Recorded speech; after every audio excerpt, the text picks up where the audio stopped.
বাংলাদেশের এক কোণে সোনাপুর নামে একটি ছোট গ্রাম ছিল। যদিও নাম ছিল সোনাপুর, সেখানে কিন্তু কোনো সোনার খনি ছিল না। তবে সেখানকার মানুষজন গরিব হলেও খুবই সুখে শান্তিতে বসবাস করত। ওই গ্রামে একটি ছোট ছেলে ছিল যার নাম ছিল রাহাত। রাহাত একদিন বিকেল বেলায় স্কুল থেকে বাড়িতে ফিরছিল।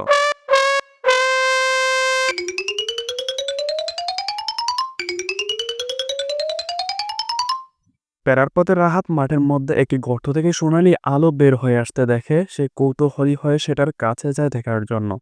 সে যখন দেখে তখন সে দেখতে পায় গর্তের ভিতরে একটি পিঁপড়ে সোনার ডিম নিয়ে আসছে।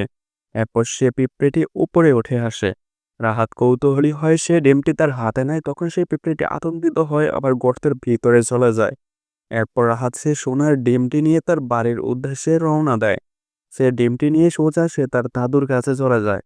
তার দাদু ছিল এই গ্রামের একজন প্রবীণ লোক। সে অনেক পুরাতন কাহিনী জানতো। সে যখন ডিমটি দেখে তখন বলে, এ বাপরে, এটা খুব রহস্যময় ডিম।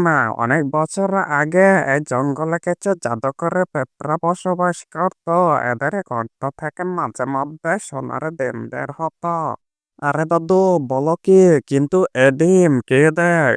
শোনা যায় বহু বছর আগে একজন লোভের রাজা ছিলেন, যিনি এ পিঁপড়াদের অভিশাপ দিয়েছিলেন। তখন পিঁপড়ারা নিজেদের বাঁচানোর জন্য জাদুর সাহায্যে লুকিয়ে পড়ে। আর কিছু কিছু সময় তাদের জাদু ভুল হওয়ার কারণে এই ডিমগুলো বাইরে বেরিয়ে আসে। এরপর রাহাতের সেই সোনার ডিমের কাহিনীটা পুরো এলাকার মধ্যে ভাইরাল হয়ে যায়। আর এলাকার একজন লোক সে গর্তটা খুঁজতে থাকে। তার নাম হচ্ছে হাশেম চাচা। আরে যে করেই হোক, আমাকে ওই গর্তটা খুঁজে বের করতেই হবে।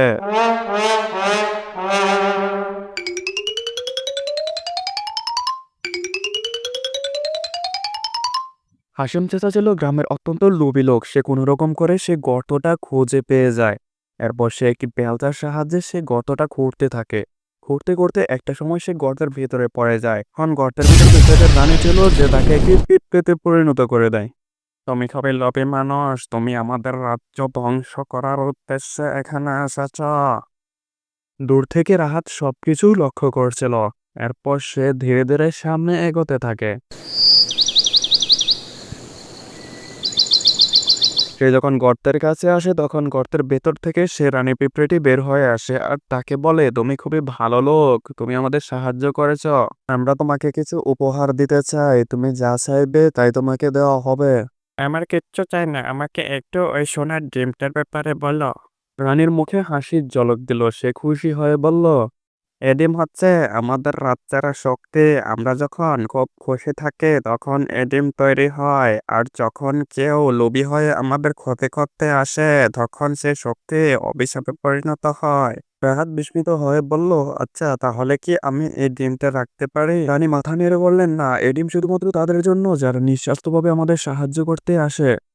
তখন রাহাত বুঝতে পারলো এসব সোনার ডিম টিম দিয়ে মানুষের জীবন চলে না। মানুষের জীবন তখনই সুন্দর যখন তার আচরণ ভালো। সে নিঃস্বার্থভাবে মানুষের সাহায্য করে এবং নিজের স্বার্থটা সবার আগে দেখে না। যেরকম আপনি নিজের কথাই চিন্তা করে দেখেন যে আপনি ভিডিও দেখে লাইক এবং সাবস্ক্রাইব করা ছাড়া ভিডিও থেকে চলে যান, এরকম আর কি।